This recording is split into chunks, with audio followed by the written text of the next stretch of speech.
Welcome back to part 11 of our 15-part training series. So if you've been following along with this explainer series, you know we've spent a ton of time meticulously dissecting the individual elements of evaluation and management coding. We've looked at problems, we've looked at data, and we've analyzed risk. But today is where the magic happens. This is where we put it all together and actually calculate that final MDM score. All right, for all you CPCs, auditors, billers, and CDI specialists tuning in, here's our roadmap. We are covering Section 1, the MDM 2 out of 3 rule. Section 2, the hierarchy tiebreaker logic. Section 3, interactive scoring drills. Section 4, critical MDM exceptions. And Section 5, key takeaways and a teaser. Let's get straight to work. Starting with Section 1, the MDM 2 out of 3 rule, also known as dropping the lowest grade. Let's dive right into this foundational concept. When you are looking at the overall medical decision-making level, you're always balancing 3 distinct elements, what we usually just call charts A, B, and C.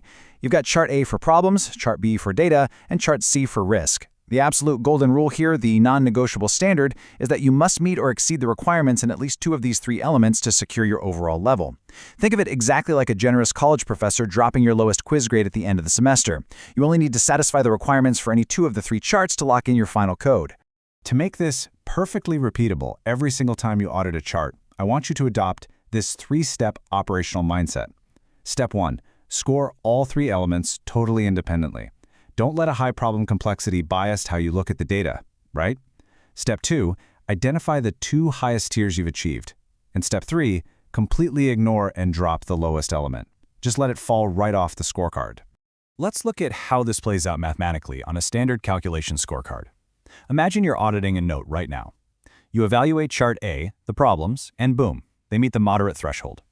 You evaluate chart B, the data, and it also meets moderate. But when you look at chart C, the risk is only low. Because of our 2 out of 3 rule, we drop the low risk completely. It's totally out of the equation. Since both problems and data meet the moderate threshold, you now have 2 elements supporting a moderate complexity MDM. That perfectly justifies a 99204 for a new patient or a 99214 for an established one. It's clean, it's mathematical, and honestly, it's completely compliant.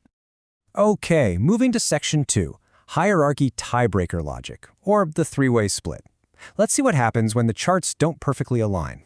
Because as any seasoned auditor will tell you, clinical documentation is almost never perfect.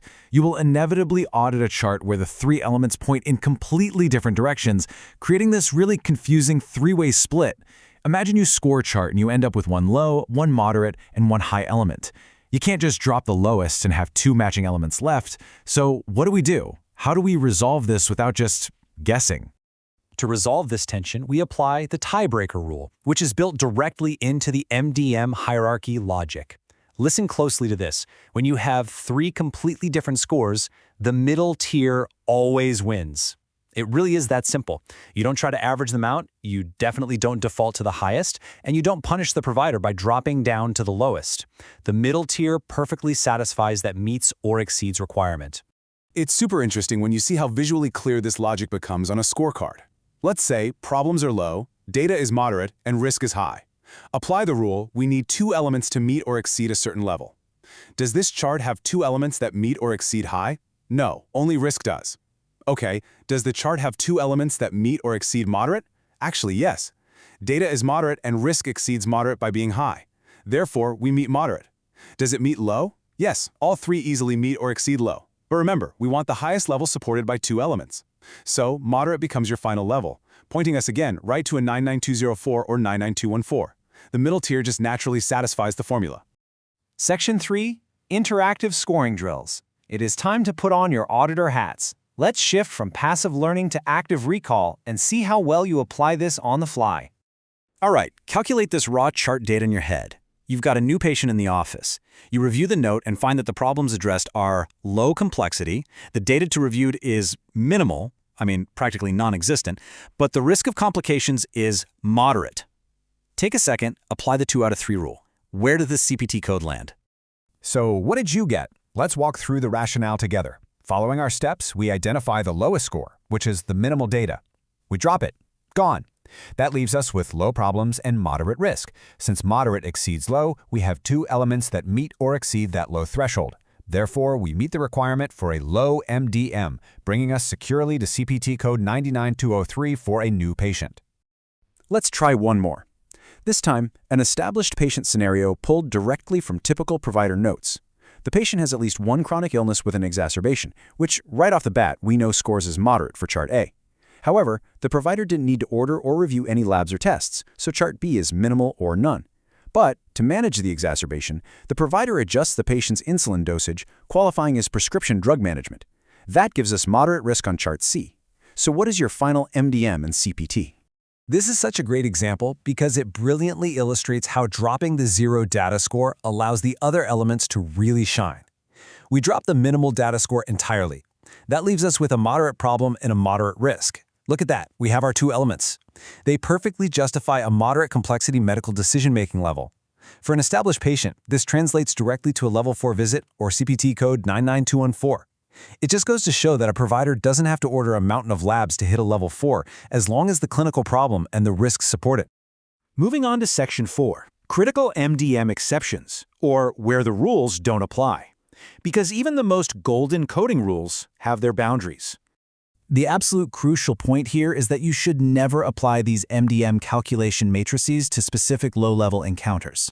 According to the guidelines, the whole concept of medical decision-making leveling simply does not apply to 99211, which represents your triage or non-physician visits usually done by clinical staff. It also absolutely does not apply to 99281, which is an emergency department level 1 visit where a physician might not even be required to be present. If you see these codes, don't go hunting for Chart A, B, and C. The MDM rules are entirely excluded from these specific CPT codes. Finally, Section 5, key takeaways and a teaser. Let's wrap up this calculation masterclass before looking ahead. If you only remember 4 things from this explainer today, make it these core rules. 1. Always base your final level on 2 out of the 3 MDM elements. 2.